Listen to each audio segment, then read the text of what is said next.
Mari kita berdoa. Bapa di surga, kami bersyukur untuk minggu di hari Tuhan ini. Bersyukur untuk penyertaan-Mu, pemeliharaanmu. Bersyukur kami punya persekutuan dan ibadah di rumah Tuhan. Senantiasa kami boleh menikmati kehadirat Tuhan dan juga segala berkat dari firman-Mu. Saatnya kiranya bagian firman menjadi pembacaan dan pemberitaan bagi kami semua. Tuhan pimpinlah, juga memimpin hamba-Mu dalam pemberitaan firman ini. Kiranya roh kebenaran menolong kami semua. Dalam nama Tuhan kami Yesus Kristus kami berdoa. Amin. Saudara, saya mengajak kita melihat surat Efesus pasal pertama. Kita membaca ayat 15 hingga ayat 23. Efesus pertama pasal 1 ayat 15 hingga ayatnya yang ke-23. Mari kita simak bagian firman Tuhan ini. Kita akan membaca dengan bertanggapan. Saudara, ini salah satu doa yang sangat indah di antara banyak doa yang ditulis oleh Rasul Paulus di dalam surat-suratnya, baik surat Kolose, surat Roma, surat kepada Timotius. Ini salah satu doa yang begitu indah yang kita lihat di dalam ungkapannya kepada jemaat Efesus lewat surat ini. Mari kita simak keindahan dari surat ini dan kedalaman makna dari surat ini. Kita membacanya dengan bertanggapan. Ayat 15, demikian firman Tuhan. Karena itu setelah aku mendengar tentang imanmu dalam Tuhan Yesus dan tentang kasih-Mu terhadap semua orang kudus,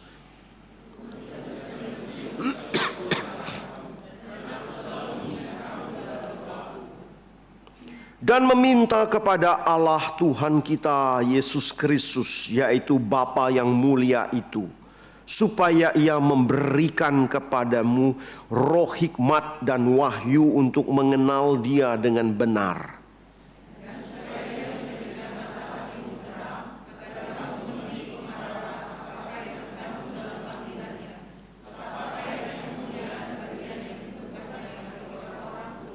Dan betapa hebat kuasa-Nya bagi kita yang percaya sesuai dengan kekuatan kuasa-Nya.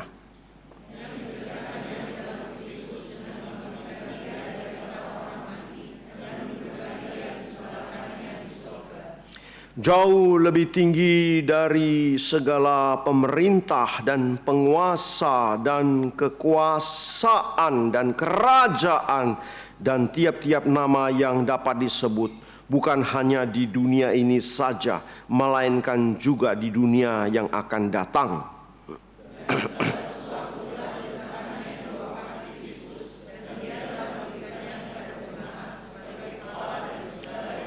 Bersama-sama jemaat yang adalah tubuhnya, yaitu kepenuhan Dia yang memenuhi semua dan segala sesuatu. Demikian pembacaan firman Tuhan.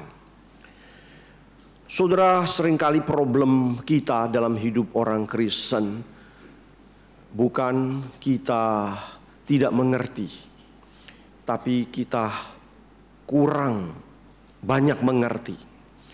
Problem hidup kita sebagai orang Kristen bukan kita tidak mengenal Kristus, mengenal iman Kristen, tetapi kita kurang mengenal dengan lengkap Kristus dan iman Kristen itu sendiri.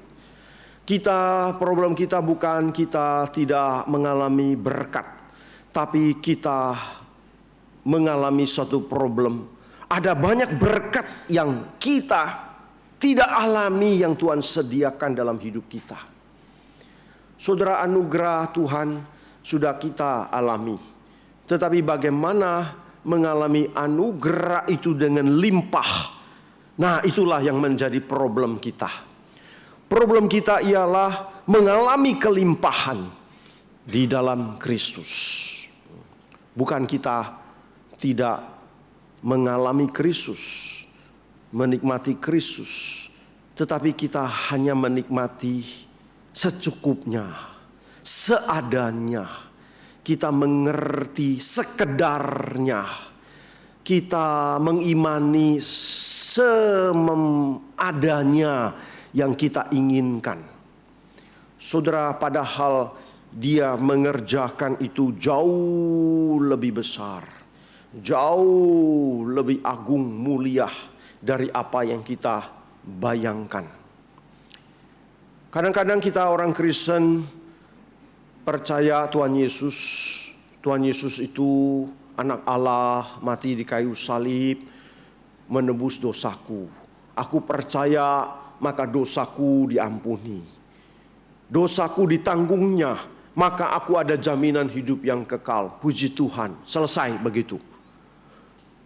Kita memandang keselamatan itu hanya sekedar Yesus mengampuni dosaku, Yesus menanggung dosaku, Yesus memberi jaminan hidup yang kekal kepadaku, nanti aku ada tempat di surga. Saudara, kita tidak diberi Tuhan sekecil itu, sesempit itu, sekecil itu makna keselamatan yang Kristus kerjakan dalam hidup kita. Dia mengerjakan itu begitu limpahnya dari pengampunan dalam lahir baru yang kita alami. Bagaimana Dia mengubah hidup kita, bagaimana Dia memproses hidup kita mengalami pengudusan, bagaimana Dia membawa itu seluruh hidup kita masuk di dalam satu himpunan bilangan orang-orang kudus, dan apa yang Dia kerjakan itu di dalam keselamatan yang bersifat kosmik. Bagaimana Dia mendatangkan itu sesuatu pembaharuan, yaitu ciptaan yang direstorasi dan akhirnya kepada eskatologi. Wah, itu satu karya yang sangat besar sekali. Saudara, kita seringkali bagaikan seorang asing, orang bule. Kalau ditanya Indonesia, nggak tahu. Tanya Bali, oh ya tahu, saya tahu. Nah, Bali dari Indonesia, langsung dia menganggap bahwa oh Bali itu sama dengan Indonesia. Oh I see. Aku pernah ke Indonesia kalau begitu. Saudara, dia bayangkan Indonesia itu Bali, sekecil itu. Saudara, Bali bukan Indonesia. Indonesia bukan hanya sekadar Bali. Dia adalah sesuatu jauh lebih besar daripada satu pulau yang kecil itu. Seberapapun keindahannya. Saudara, demikian juga kita di dalam Kristus. Kita melihat apa yang Allah kerjakan di dalam Kristus, dan apa yang menjadi harapan Rasul Paulus di dalam doanya kepada jemaat Efesus. Di sini kita melihat ini satu doa yang sangat mendalam, sangat besar dan agung. Dia berdoa agar jemaat Efesus itu mengenal pengharapan dalam panggilan Allah. Pengharapan apa yang harus kita miliki dalam panggilan ini? Saudara, bukan sekedar kita masuk surga, bukan. Pengharapan itu jauh lebih besar daripada itu. Tidak sesempit itu dan seegois itu. Dan dia berdoa juga agar jemaat Efesus mengenal betapa berharganya panggilan keselamatan itu. Dan keselamatan itu yang dikerjakan oleh Allah itu berapa berharganya. Saudara, seringkali kita hanya tahu saya mendapat jaminan hidup kekal, tapi berapa berharganya keselamatan dan panggilan keselamatan itu. Kita tidak memberi apresiasi. Dan dia berdoa juga, saudara. Dia berdoa agar jemaat Efesus mengalami dan mengenal kuasa yang luar biasa. Nah, ini satu dimensi di dalam doanya, satu sisi dalam doanya, yaitu mengenal dimensi kuasa yang bekerja amazing power dari Allah yang bekerja dalam hidup orang percaya. Saudara, kekristenan tidak bisa lepas dari kuasa. Kerajaan Allah bukan soal makan dan minum. Rasul Paulus mengatakan, kerajaan Allah adalah persoalan kuasa. Bukan aturan ini, boleh makan ini, boleh tidak makan itu. Tetapi persoalan kuasa. Saudara, kita melihat itulah yang dia katakan di dalam bagian ini, saudara. Bagaimana kita mengenal kuasa itu. Dan di dalam bagian ini kita melihat dia menggambarkan betapa hebat kuasanya, exceeding greatest. Sesuatu yang begitu besar kuasanya yang bekerja di dalam hidup kita. Dia ungkapkan di sini dalam bahasa yang kompleks. Saudara, bahasa manusia itu apakah bisa menggambarkan, menjelaskan realitas Allah? Apakah bahasa manusia bisa mengungkapkan sesuatu yang begitu misterius dari Allah?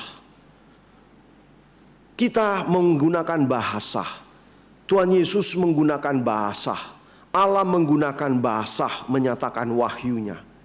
Itu berarti bahasa manusia cukup bisa, meskipun tidak sempurna. Nah, kalau kita mengatakan itu bahasa bagaimana memahami kuasa Allah, di sini Rasul Paulus memakai 6 istilah yang dia gambarkan sebagai kuasa intinya. Kuasa itu yang dia hendak jemaat Efesus itu mengalami dan memahami betapa hebat kuasanya. Saudara, hidup kita di dalam Kristus. Hidup ini bukan sekedar mengatakan saya percaya. Hidup di dalam Kristus itu adalah hidup yang mengalami Kristus. Hidup di dalam Kristus, hidup mengikut Yesus adalah hidup yang sungguh-sungguh mengalami Yesus. Seperti dia katakan, tinggallah di dalam aku dan aku di dalam kamu. Kita mengalami sesuatu bukan hanya tahu nama, tahu pribadi, tetapi mengalami sesuatu yang real di dalam Kristus, Kristus di dalam kita dan kita di dalam Kristus. Saudara, itu satu kondisi yang tidak bisa tidak ada dalam hidup kita sebagai orang Kristen. Dan apa yang kita alami di dalam Kristus itu adalah kuasa yang kita kenal, yang kita alami, yang kita dapatkan dan kita bergumul di dalamnya. Ada 6 pengertian kuasa yang Rasul Paulus ungkapkan di dalam bagian ini, yang menjadi pengertiannya yang dia maksudkan betapa hebat kuasanya. Saudara, pertama kita melihat di dalam ayatnya yang ke-19. Dia mengatakan di sana betapa hebat kuasanya. Itu pertama dia katakan. Bagi kita yang percaya sesuai dengan kekuatan kuasanya. Pertama dia menggambarkan betapa hebat kuasanya. Saudara, kuasa itu hanya dalam bahasa Indonesia, tetapi pengertian yang dia pakai di sini itu adalah dunamis, power. Betapa hebat kuasa itu. Saudara, kuasa itulah yang mengubah Rasul Paulus. Kuasa itulah yang mengubah seorang penjahat menjadi seorang martir. Kuasa itulah yang mengubah seorang pejudi sampai tua menjadi seorang yang diubah seumur hidup meskipun di hari tuanya. Kuasa itulah yang mengubah, saudara, seorang yang sudah disalibkan itu membuka hatinya dan menyerahkan dirinya untuk percaya Kuasa itulah yang disebut sebagai satu dunamis. Saudara, ini dimensi kuasa yang bekerja seluruh di dalam hidup seluruh orang Kristen. Ada yang mengalami hal yang dahsyat dari penjahat besar yang tidak ada harapan, tapi dengan kuasa itu dia berubah.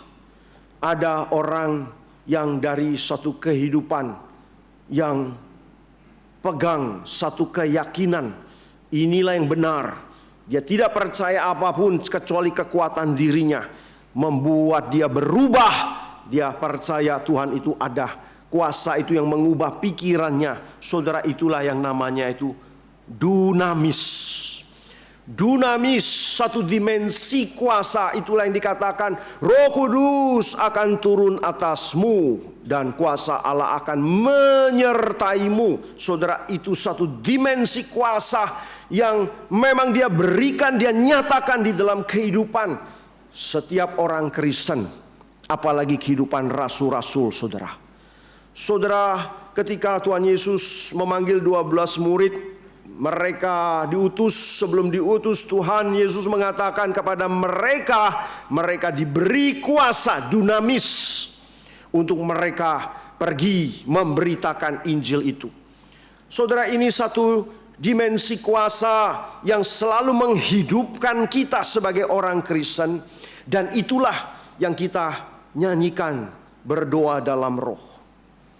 Saudara, John Sung, lirik yang ditulis oleh dia di sini, orang yang hamba Tuhan yang benar-benar penuh kuasa. Kuasa dunamis dari Allah menyertai pelayanannya. Bagaimana hidup itu mengubah banyak orang, saudara, lewat khotbahnya, lewat firman. Itulah yang dia ungkapkan dalam nyanyian ini. Saudara, pedang roh memerintah hatimu, merubah dirimu. Itu satu dunamis Allah yang bekerja lewat roh, lewat firman yang kita taati. Saudara, dimensi ini harus ada dalam hidupmu, dalam hidupku. Setiap saat, setiap waktu. Terus ini kuasa yang ada, yang Tuhan kerjakan dalam hidup kita sekalian, yang tak pernah berhenti. Saudara, tetapi di dalam kuasa pengertian inilah yang menjadi satu krisis dalam hidup orang Kristen.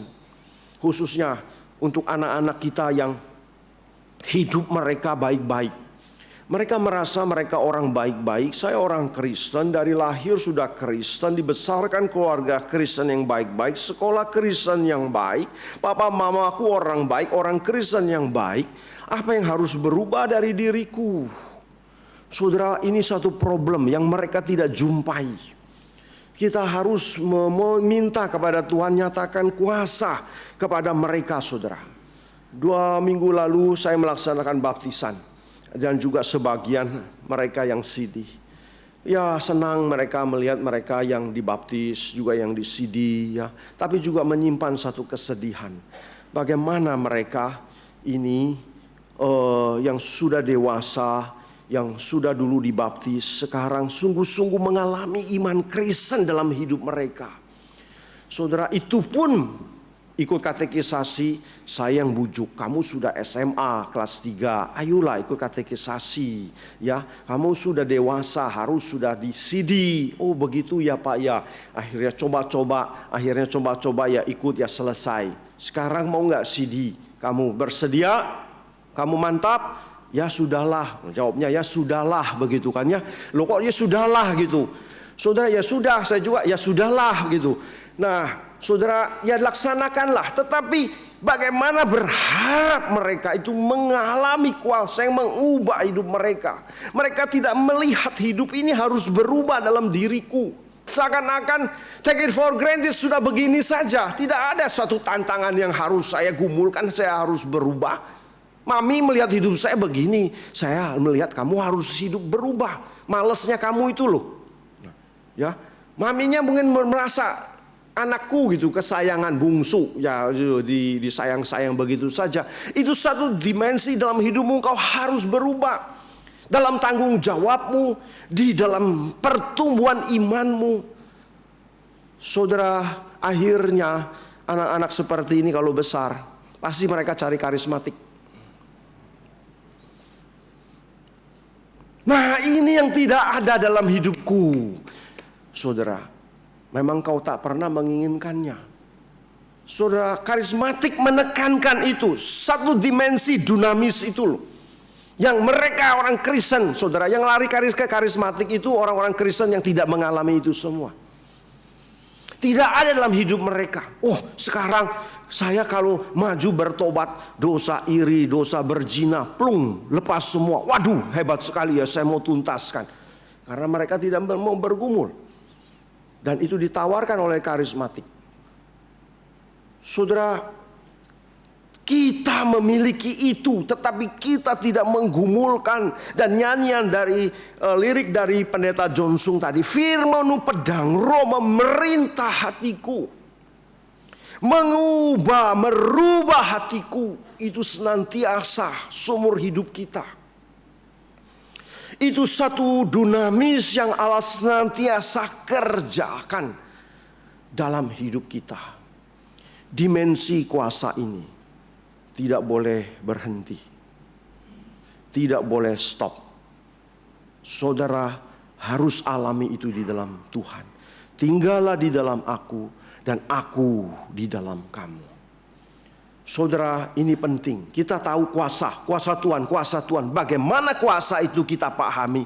Saudara, Rasul Paulus mengatakan satu, dunamis Allah itu harus senantiasa mengubah hidupmu, memperbarui hidupmu, membawa engkau mengalami kelimpahan kuasanya. Kedua, dia mengatakan, saudara, dia mengatakan di dalam ayat 9, kuasanya bagi kita yang percaya sesuai dengan kekuatan kuasanya. Nah, kuasanya yang itu, saudara, di akhir ayat 19 itu beda. Ya, kuasanya itu yang dia pakai itu adalah kratos.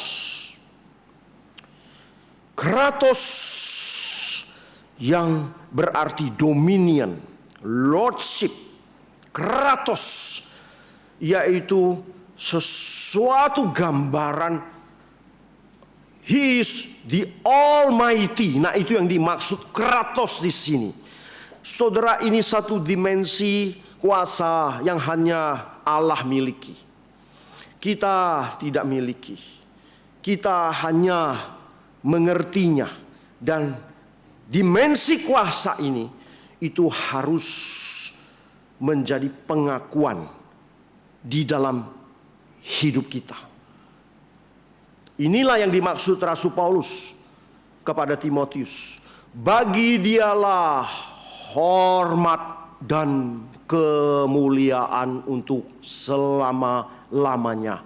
Amin. Inilah yang dikatakan Rasul Petrus kepada jemaatnya. Bagi dialah kemuliaan dan kuasa untuk selama-lamanya. Saudara, itu satu dimensi kuasa yang berbicara tentang kuasa. Kratos, might, satu lordship daripada Kristus, dari Allah yang hanya dimiliki oleh Kristus dan dimiliki oleh Allah itu sendiri, yang tidak dimiliki oleh kita. Di dalam pengakuan iman rasuli, aku percaya kepada Allah pencipta langit dan bumi. Saudara, itu satu pengakuan dia sebagai Kratos, Pantokratos, pencipta alam semesta keseluruhannya. Saudara, ini harus menjadi pengakuan di dalam hidup kita bahwa dialah yang empunya hormat, kemuliaan, dan kuasa untuk selama-lamanya. Satu kedudukan, satu atribut yang hanya dia miliki dan harus menjadi satu pengakuan di dalam seluruh hidup kita. Bahwa kemuliaan kuasa itu hanya milik dia, bukan kita. Saudara, ini adalah satu pengakuan yang dalam kehidupan kita sehari-hari harus ada. Hidup ini tidak bisa lepas dari rasa takut. Takut ini, takut itu. Kita takut kan? Sakit kan? Ya kan? Nah, kadang-kadang orang kalau sudah sakit, apa aja dia mau percaya, saudara. Ya. Kalau sudah khawatir, apa saja dia mau percaya. Kamu percaya Tuhan? Percaya. Kalau sudah sakit, sudah serius, saudara, apa saja dia mau percaya. Coba, saudara, satu kali ada satu tim hiking, ya, gitu. Masuk hutan, berani masuk hutan, berani. Wah, pimpinannya jalan gitu kan. Ada 15 orang jalan belakang. Tahu-tahu di tengah hutan kebelet kencing gitu. Kencing. Kak, tunggu, mau pipis dulu. Pipis di mana? Ya pipis saja di sana. Dia lihat pohon besar, saudara. Ya.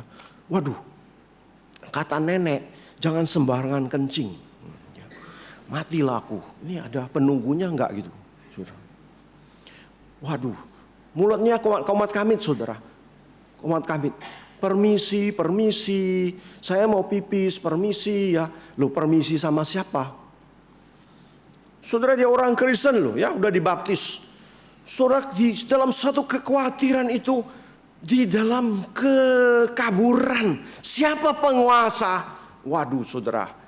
Dia tidak lagi lihat Tuhan itu penguasa. Seharusnya kita sebagai orang Kristen mengatakan apa?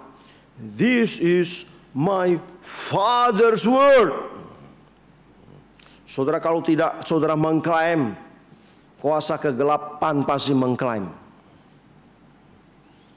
This is my Father's word. Ini adalah dunia Bapakku. Dia pemiliknya, dia penguasanya. Kenapa kamu harus permisi dengan orang, dengan siapapun yang kamu tidak kenal?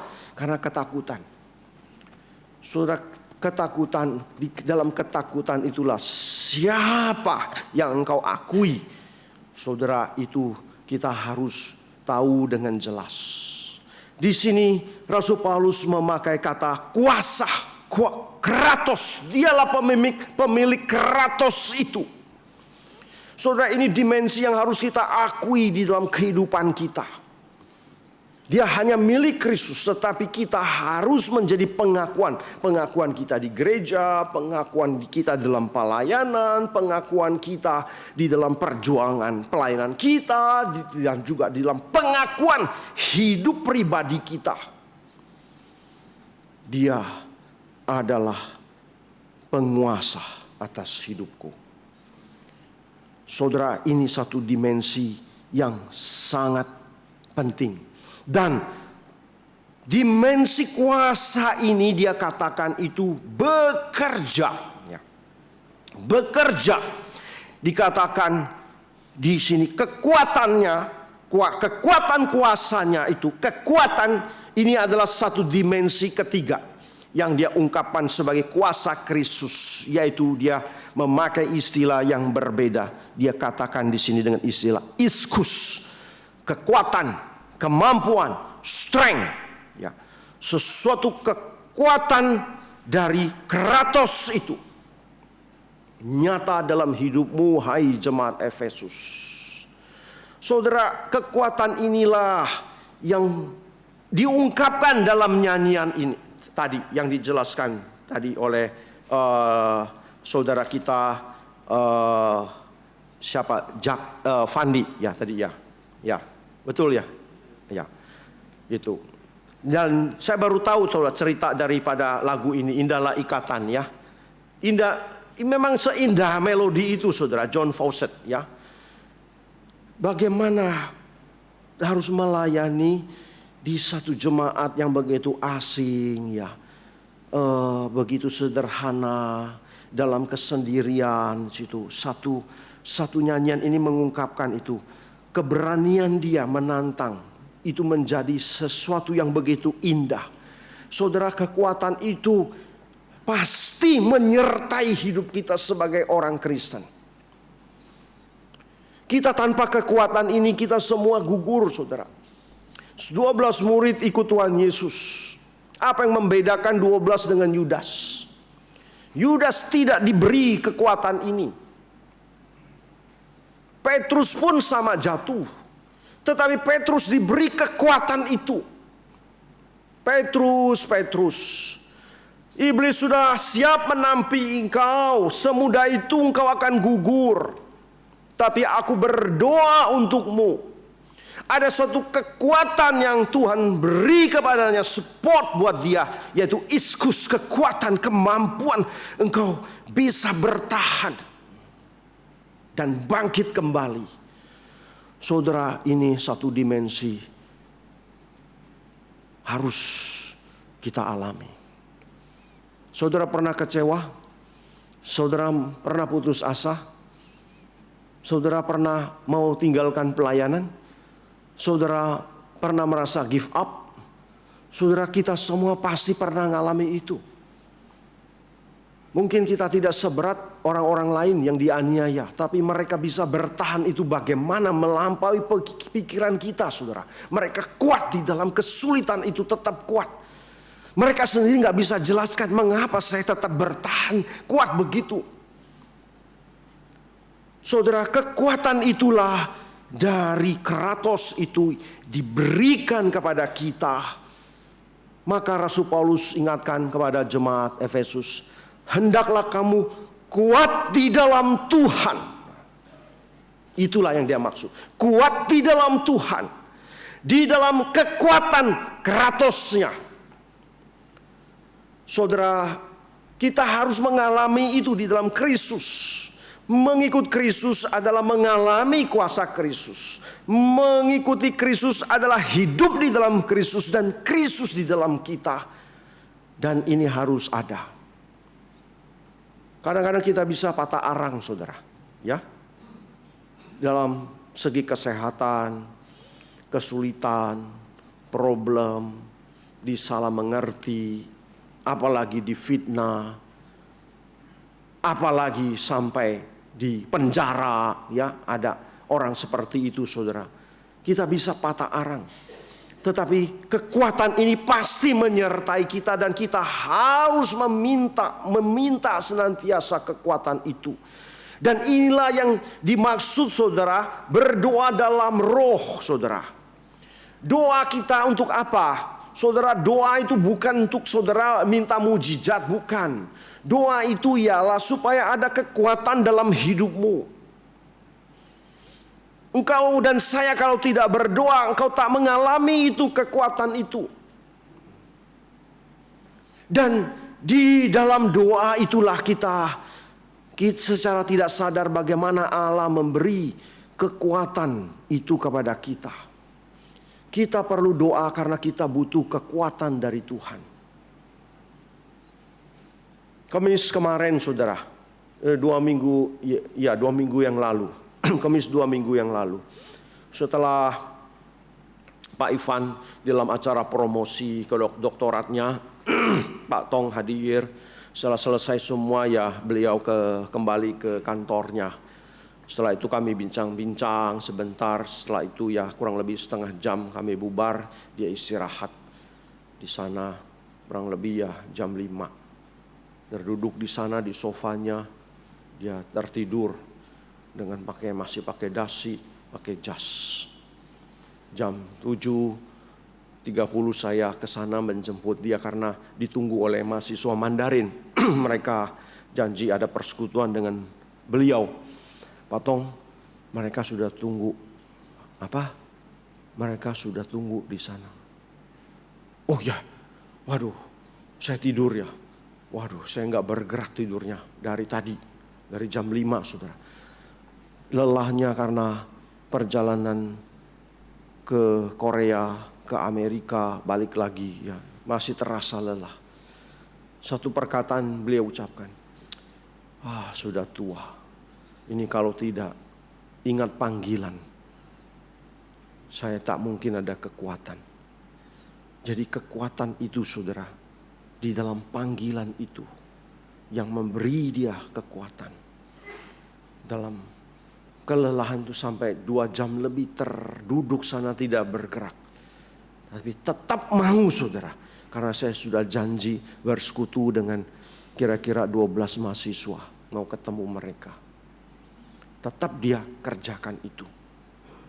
satu kekuatan itu masih ada di hari tua yang sudah penuh kelemahan secara fisik. Saudara, kita harus ada, saudara, kekuatan kemampuan itu, the strength of the Holy Spirit, itu harus menyertai hidup kita. Dan itulah yang membawa kita kepada suatu kedalaman, kesungguhan dan kelimpahan di dalam Kristus. Dan dia mengatakan di dalam bagian ini, saudara, yang bekerja, kuasa itu yang bekerja, yang bekerja itu juga kuasa, energio dia katakan, yang beroperasi, yang bekerja, accomplish, melengkapi kita. Saudara, itu yang dia ungkapkan di dalam ayat 11 dikatakan, aku katakan di dalam Kristus, karena di dalam Dialah kamu mendapat bagian yang dijanjikan. Kami yang semula ditentukan untuk menerima bagian itu sesuai dengan maksud Allah yang di dalamnya segala sesuatu bekerja. Kuasa itu bekerja, energio, bekerja bagaimana nggak tahu. Dari Farisi diubah menjadi rasul, itu perjalanan panjang sekali. Tapi energio itu sesuatu yang bersinergi pada akhirnya, yang turut bekerja mendatangkan kebaikan. Saudara, dia beroperasi di dalam kompleksitas kehidupan kita, termasuk hari ini. Saudara, kita yakin dia terus bekerja. Dia terus bekerja. Saudara, maka sesuatu yang saya pribadi belajar ya dari Pak Tong. Dia tak pernah komplain untuk sesuatu yang dianggap ya gimana ya. Saudara, dari mulut itu tidak pernah keluar kata kecewa. Saya tanya suatu kali, Pak Tong pernah nggak ngalami selama puluhan tahun itu, kan rekan-rekan kerja Pak Tong itu kan banyak hamba Tuhan ya, majelis dan sebagainya, yang Pak Tong rasa kecewa. Ya adalah. Gimana cara tidak tenggelam dalam kecewa Pak Tong? Dia jawab, saudara. Mau tahu jawabnya? Mau nggak? Bagaimana Pak Tong? Berenang. Jangan tenggelam. Saya pikirin, iya benar ya. Saudara, kita kadang kita tuh tenggelam ya. Kecewa itu bisa membawa kita tuh kayak itu loh, lumpur ya, gitu loh. Lumpur. Dia adalah lumpur yang menenggelamkan pikiran kita gitu. Reason kita tenggelam di dalamnya gitu loh. Jangan ya. Kenapa harus tenggelam? Ya, berenang, saudara. Saudara, dari mulutnya itu tak pernah dia komplain sesuatu meskipun ternyata tidak seperti itu, tidak seindah itu, tidak sebaik itu ya. Sesuatu yang dia sesali, dia mengatakan, saya menyesal, itu tidak pernah, saudara. Karena dia tahu bagaimanapun buruknya, kita tak tahu Allah itu bekerja cara bagaimana. Jangan membatasi dia. Kita hanya melakukan apa yang kita pertanggungjawabkan. Saudara, demikian juga dalam perjalanan hidup kita. Saudara, kita harus melihat hidup ini dengan memori yang masa lampau. Bagaimana Allah membawa kita kepada Dia, mengubah hidup kita dan membawa Dia, membawa hidup ini yang tak pernah kita bayangkan, yang tak pernah kita rencanakan. Sekarang saya ada di sini, Tuhan, kok bisa? Itulah energio Allah dalam keluarga kita, dalam hidup pribadi kita. Energio itu masih bekerja meskipun, saudara, ada hal yang tidak indah mungkin yang saudara sedang dan harus hadapi. Tapi percayalah, ada energio itu. He is operating, he is working, he will accomplish. Dia akan menggenapkan semua itu. Saudara, itu memori yang harus kita ingat senantiasa sampai hari ini. Ada seorang tante yang kami kenal 90 tahun lebih. Dia sungguh sekali berjuang berat, saudara. Dari muda membesarkan anak-anak, sekarang anak-anak itu menjadi penatua, menjadi orang sukses, berhasil ya. Dan sangat-sangat diberkati Tuhan. Semua perjuangannya di dalam Tuhan sudah masa lalu. Sekarang kadang-kadang ingat, kadang-kadang enggak. Ai masih ingat enggak dulu ikut Tuhan, berjuang, beriman? Ya masihlah. Ya masihlah. Ya. Saudara, ingatan itu tidak seingat dulu lagi. Bahwa Tuhan sudah mengantar dia, keluarganya dalam energi Allah, dalam telut dan tangisannya bagaimana Allah memberkati anak-anak itu satu persatu sampai hari ini. Buat dia ingatan itu setengah ingat, setengah enggak. Saudara, tetapi bersyukur anak-anak itu semua ingat. Ingat apa yang menjadi doanya, pergumulannya, perjuangannya, perjalanan hidup mamanya. Saudara, kita adalah kisah perjalanan panjang di dalam energi Allah sampai hari ini. Dan kita tidak boleh putus mengalami itu. Tinggallah di dalam aku dan aku di dalam kamu untuk selama-lamanya. Itu satu kuasa yang harus kita tetap ada di dalamnya. Saudara, lantas dia mengatakan di sini, di dalam ayat selanjutnya, dia katakan bahwa yang dikerjakannya di dalam Kristus, yaitu energio, dengan membangkitkan dia dari antara orang mati, yang mendudukan dia di sebelah kanannya di sorga, jauh lebih tinggi dari segala pemerintah, penguasa, kekuasaan, penguasa, yaitu arke, jauh lebih tinggi daripada penguasa. Satu ungkapan yang mencerminkan lordship, dia adalah penguasa, yaitu menempatkan dia sebagai kepala pemerintahan dari semua pemerintahan.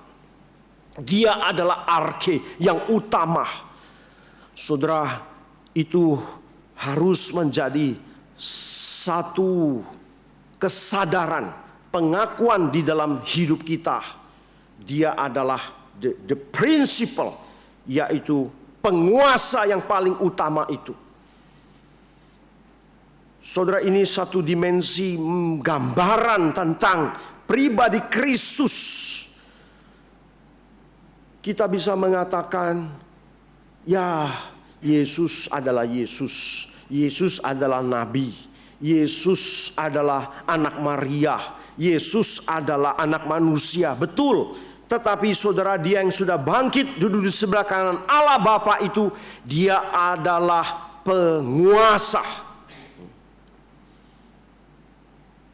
Maka di dunia ini saudara tidak ada orang ngusir setan dalam nama, kecuali di dalam kekristenan. Buddhisme bisa ngusir setan, ada jampe-jampenya, ya. Tetapi yang mengusir kuasa, menaklukkan kuasa kegelapan itu dalam nama, hanya dalam kekristenan, dalam nama Yesus. Saudara, kenapa? Kok dia tahu ya? Saudara, kuasa kegelapan itu, Kristus itu punya kuasa. Satu kali saudara di desa di Tiongkok ada suatu cerita. Satu jemaat kerasukan setan. Pendeta panggil, boksu datang. Doa, tengking, dalam nama Yesus. Setannya gak mau keluar, saudara.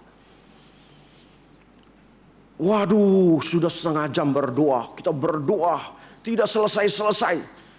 Mereka ingat, itu lu panggil enzim yang suka doa pagi. Yang mana? Itu loh yang doa pagi sering duduk di depan itu. Oh iya, apa dia bisa? Iya mungkin lah, coba panggil sajalah. Dia suka doa soalnya. Iseng-iseng sudah dipanggil si Encim. Hah? Apa? Oh saya nggak bisa. Ya.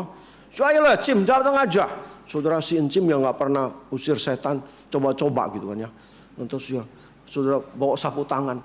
Dalam nama Yesus, setan pergi. Gitu. Setan pergi. Pergi saudara setannya. Lepas loh. Si Encim itu cuma gayanya cuma gini loh. Cuma gaya. Pendetanya gayanya gini. Gak keluar-keluar. Si Encim gayanya cuma sapu tangan. Pergi. Ya. Setannya keluar. Dalam nama Yesus pergi. Waduh. Sapu tangannya yang kuasa atau siapanya? Nama itu saudara. Setan tahu nama itu. Dia adalah penguasa. Dan itulah yang harus menjadi pengakuan dalam hidup kita. He is Lord. He is Lord. Dia adalah Tuhan di dalam hidupku. Bukan hartaku, bukan pengalamanku, bukan egoku, bukan apapun, tapi Dia adalah Tuhan dalam hidupku. Saudara, itulah satu dimensi kita menyatakan kuasa Kristus di dalam hidup kita. Dalam ketaatan kita.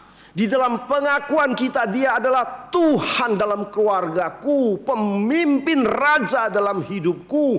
Dia adalah yang utama dalam hidupku.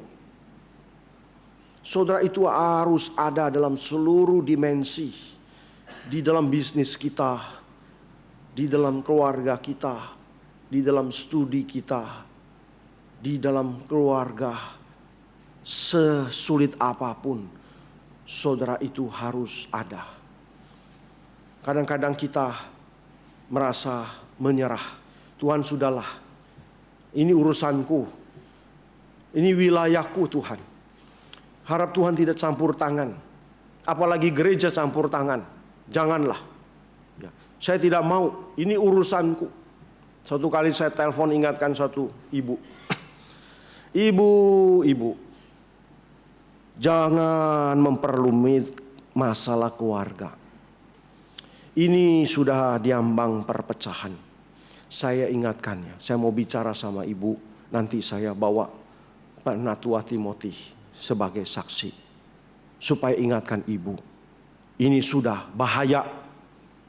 Wah, diangkat telepon. Sudah bicara. Siapa? Pak Cohen tahu dari siapa? Gini.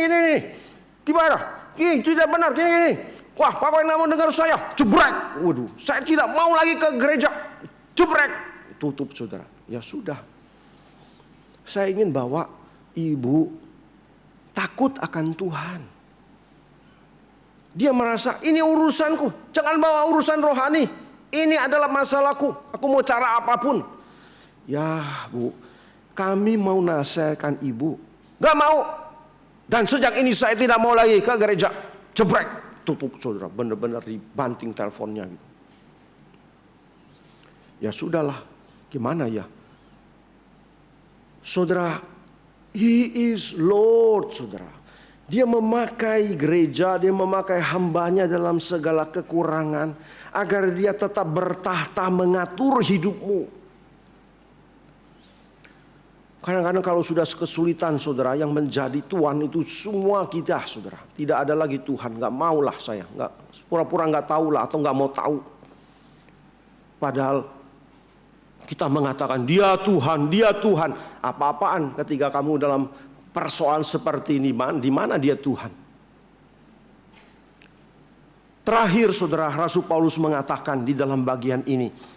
Dia ungkapkan di dalam bagian ini. Yaitu dia katakan bahwa jauh lebih tinggi dari segala pemerintah, penguasa dan kekuasaan. Exousia yang dia pakai di sini, itulah yang diterjemahkan dengan istilah authority. Saudara, ini kata yang paling penting dari 6 kata tentang power, kuasa, exousia, authority. Inilah yang dia katakan, kepadaku telah diberi kuasa dari langit dan bumi. Kepadaku telah diberi otoritas, pergilah ke seluruh bangsa. Jadikan semua bangsa muridku dan baptislah mereka. Saudara, kata itulah yang dipakai oleh Tuhan Yesus di dalam hal ini, yaitu exousia. Saudara, Tuhan Yesus di dalam perjalanan hidupnya, apa yang dia jumpai, saudara, bukan persoalan dunamis. Orang Farisi pun mengakui dunamis dia. Bagaimana mujizat itu terjadi, sesuatu yang mereka tidak bisa ingkari. Bagaimana dia mengajar itu penuh dengan otoritas. Saudara, dalam pengertian punya sesuatu yang luar biasa dari perkataannya. Mereka pun tidak menentang itu. Tetapi di dalam seluruh perjalanan hidup Yesus, dia mengalami sesuatu di dalam hidupnya dalam aspek authority ini. Sejak dia lahir sampai dia mati di kayu salib. Herodes ingin membunuh dia, persoalan authority. Ketika Herodes mendengar raja orang Yahudi, saudara, bagi Herodes itu adalah persoalan authority. Maka Herodes melangkah untuk membunuh bayi itu. Ketika dia dalam pelayanan, dia membersihkan bait Allah. Yesus dipertanyakan, dengan kuasa mana dan dari siapa kuasa itu, otoritasmu engkau lakukan semua itu. Dia ditantang oleh Sanhedrin tentang authority. Sampai dia diadili oleh para imam besar. Dan mereka mendapati satu pengakuan bahwa dia adalah anak Allah. Itu satu authority yang membuat mereka membuat satu judgment. Kita tidak lagi perlu bukti dari dirinya. Dia sudah cukup untuk dihukum mati. Pilatus bertanya, engkau kan raja? Ya, engkau mengatakannya. Saudara, persoalan ditanyakan Pilatus adalah authority. Sampai dia disalibkan dengan atas authority. Yesus Rex Nazarenus Rex Judaeus. Yesus orang Nazaret, raja orang Yahudi. Saudara, seluruh perjalanan hidupnya dia menanggung persoalan otoritas yang dipertanyakan, yang ditolak, yang disalah mengerti sampai di kayu salib. Itulah yang membawa dia kepada kematian, masalah his authority. Saudara, kebangkitan itu membuktikan seluruh otoritas yang dia miliki. Dan di dalam doa ini Rasul Paulus mengatakan dia jauh lebih tinggi dari seluruh otoritas manapun karena dia miliki itu. Saudara, dimensi otoritas ini, saudara, itu harus menjadi satu pengakuan dalam hidup kita. Dan dimensi inilah yang harus kita saksikan. Kamu adalah saksiku. Saksi apa? Saksi otoritas ini. Nama ini yang mempunyai otoritas. Saudara, kemarin saya di-share, diinfokan oleh Pak Argo dan juga Pak Mingkang tentang penginjilan. Saudara, ini sesuatu yang penting, menarik.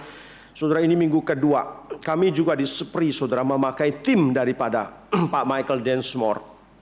Ini satu tim memang di dalam penginjilan sangat dinamis. Sangat dinamis sekali penginjilan, metode yang dipakai. Sesuatu metode yang kita tidak jumpai di dalam metode-metode lain. Ya, di dalam keberanian, di dalam dinamis yang dia tanamkan dalam setiap pelatihan. Saudara, penginjilan itu harus ada. Kamulah saksi. Mengapa penginjilan penting, saudara? Ada banyak alasan. Karena kasih Allah seisi dunia ini. Itu betul. Karena Yesus jalan satu-satunya keselamatan dan kebenaran satu-satunya, itu betul.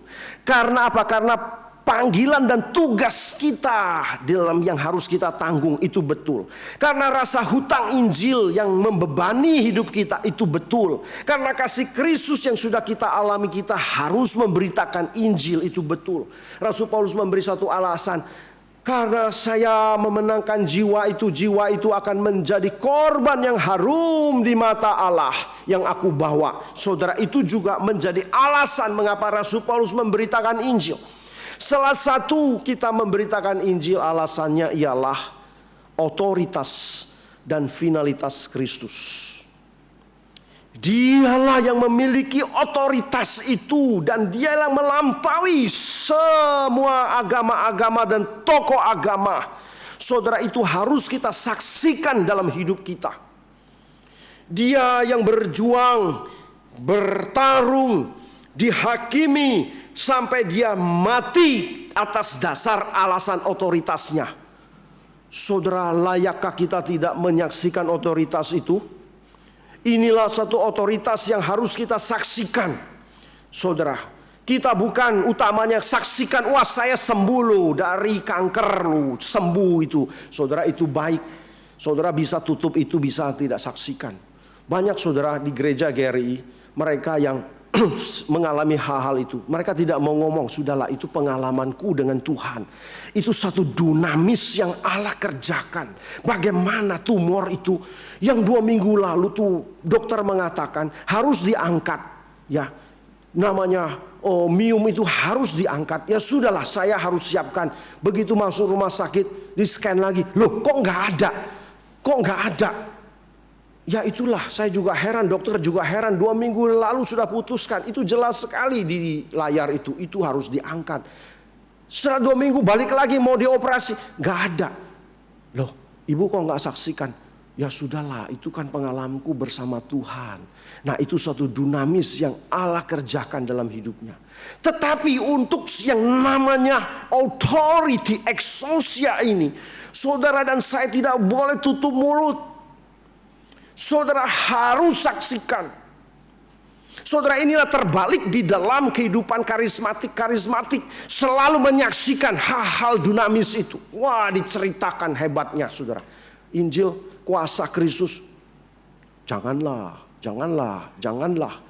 Saudara, kita harus menyaksikan itu.